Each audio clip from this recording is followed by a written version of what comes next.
Hey YouTube, I want to talk today a little bit about travel and specifically the bucket list or the like FOMO thing and just some thoughts I've had that might be helpful to others who have a travel bucket list and have any kind of anxiety about it or uncertainty about it.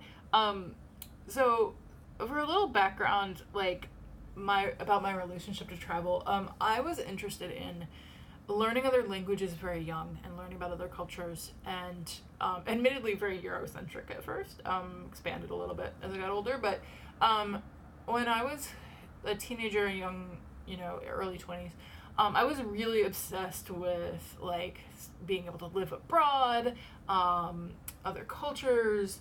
Like I never wanted anything American. I still don't really, but not in the United States kind of way. But wanting to spend most of my time outside the country and expected that would happen. I wanted to go into the foreign service, whole thing. But anyway, and then that kind of shifted a little bit in my early to mid 20s. I definitely got hit with like I jokingly say the way sometimes women talk about like, oh, you like your ovaries are like your clock is ticking, you realize you want kids, and for me it was like the tug of the 5-year lease. So part of it was that I did want to kind of settle, and the idea of moving abroad seemed really daunting, and there wasn't really any particular opportunity for me there. And also I just realized that there was like a lot to do at home. I was interested in human rights, but there's plenty of human rights that are being violated in the United States, more than a lot of other places. So realizing the opportunity there in terms of work and activism. But I still wanted to travel a lot, and I definitely had like a whole list. Like I wanted to be sure to visit very specific places, so I did have kind of a bucket list. I thought of it as a shorter term than a bucket list, rather than like things before I die, things I want to do in the next 10, 15 years. And I would keep adding places that I was interested in, and having a very specific list. And very recently I have shifted that mentality, and that's what I want to talk about, because it's partly to do about relationship to the land, and it's partly to do with relationship to time, but and it's definitely influenced by a book I'm reading right now, which I'm sure I'll talk about more because I'm obsessed with it. Braiding Sweetgrass by Robin Wall Kimmerer, who is Potawatomi. I don't know if I'm pronouncing that right, but it's an Anishinaabe nation, a group within the Anishinaabe, and she writes about ecology and traditional ways of knowing, and it really also kind of like reminds me a little bit of Adrienne Maree Brown's Emergent Strategy. So if you like that book, this would be a kind of read-alike recommendation. So partly influenced by that book, but I've started, as I'm thinking differently about time and lifespans, and I talked a little bit about, in a previous video, I think, try to link it, about my takes on those things, but thinking about time differently, and then also just thinking about my relationship to the land differently, beyond just the basic idea. Like I certainly for a while have grasped the basic idea that it is important to acknowledge that we are living, if we are white people living in the United States, we are living on unceded, colonized land, that we are part of a settler colonialist society, that we are part of an ongoing genocide, and it is important to like recognize our culpability in that and what has been lost when native sovereignty is threatened. So that is a foundational point, but like thinking beyond it, and one of the things I like in Kimmerer's book is the way she actually like really engages with what it means to be an immigrant to a place, not to she engages with the question of like, can you become native to a place, or what does it mean to enter into a relationship of reciprocity with land. And I'll probably talk about this and think about it more on the micro level, but it's also interesting in the context of travel, because the more I realize the immense value of the land that exists on this continent, the more I realize that the kinds of things I enjoy in travel, amazing scenery, having a sense of connection to place, getting outside of my day-to-day life, being able to relax.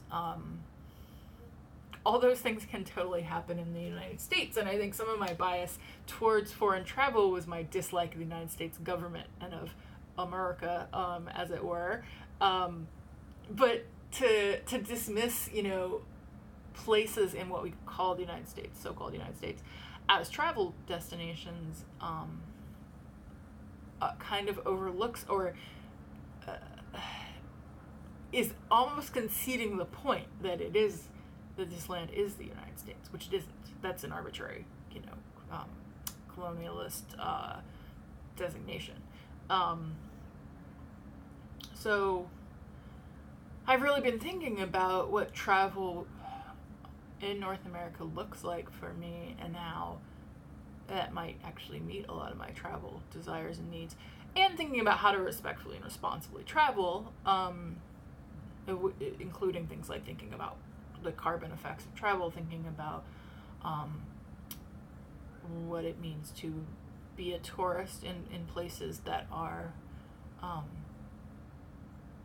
settled lands, as well as places that, like, what is the tourism industry's effect on land, what is engagement as a tourist with people and labor, all these different things that come into travel.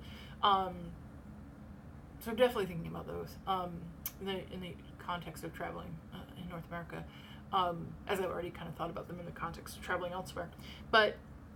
And then the piece about time is that, like, kind of realizing that the bucket list, it makes life a checklist. It makes, and it becomes this FOMO thing where, like, if you miss a place or you haven't been to a place yet, you almost have anxiety about, like, so I have this where it's like, oh, I've studied Turkish. Like, why haven't I been to Turkey? I've studied Balkans languages and love the Balkans. Why haven't I been there? Why haven't I been to Russia? I've studied a language. Why haven't I been there? But, like, I studied Russian. I haven't been to Russia.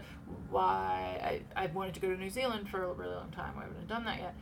So there can be a sort of anxiety, or like an event, if you're a big planner like me, this, like, sense of, like, what year am I going to this place? And thinking about the anxiety of when I took my dad to Europe a couple summers ago, which was amazing and I really wanted to do for him and I loved it, but, like, I was such a planner. I did the whole thing myself, plan, paid for it, like, all of it, and it was a lot mentally, and I didn't really, like, check out in the way I wanted to on vacation. So now when I think about travel, I'm really thinking about, like, how can it not be this big burden of planning, and so moving into a different mentality where I try to, spontaneity is hard for me. I've talked about the idea of fool therapy and how I need to have more adventures that are spontaneous. I think travel can be a part of that. I'm privileged, and very lucky to have, like, the income to be able to do that at least sometimes. But, like, it being open to, realizing that some of the coolest opportunities, some of the coolest vacations or moments I've had have not in any way been the big marquee places or the places I've always wanted to go. Like, almost none of them have been. I mean, some exceptions. I love France, but and I've had some really amazing moments in France, but not in the places of France you might expect. Like, I lived in Montpellier for a month. I had never heard of Montpellier before I lived there. Really cool, like, South Central France, university city. But I went there because there was an opportunity. And so I think, like, I want to do that more. Go places because there's an opportunity. I'm not going to, like, erase my list, and it's going to stay in my head. But thinking less about, like, when will I get to New Zealand, for example, and more about, what are the things I could just do, which might in some cases be abroad, but, like, I just want travel to be less of a checklist and more of a taking opportunities and finding ones that work for me. And I wasn't going to do this, but it occurs to me, this is a great segue just to mention that I have made the decision because, damn it, spontaneity, let's do it. In part thanks to Lisa from Supportive Tarot's vlogs from this event this past year, and the fact that it fell on my birthday weekend. I was like, I should have gone to this Northwest Tarot Symposium. I'm going. I've got tickets for 2020. It is March 6th through 9th, something like that. Check the website. Let me know in the comments if you're going, and if you need to be convinced, let me know. I'll convince you. I'd love to see people in Portland. Really, like, I'm not going. I don't know if they're going to have ASL interpretation access. I have to ask. So like I don't know even if the classes will be 100% accessible to me, but so not so much going for that, although that would be a nice bonus, but I'm really going for the community. I want to meet people, I want to talk about tarot, be nerdy about tarot with all y'all. And I've never been to Portland, so like it does technically check a bucket list, but it's, you know, because of this random cool tarot opportunity that I get to go. So this is a perfect example of this mindset. And if you do spontaneous adventurous things, come to Portland with us next March. It'll be 1 week after my 35th birthday, which I vlogged about, had a video about recently. So you know why that date is important to me. And I'm gonna be there, also celebrating Kat and Paige Tarot's birthday. Super excited that she's going as well. So and I've heard from some other folks. So yeah, do let me know. And I look forward to meeting all y'all.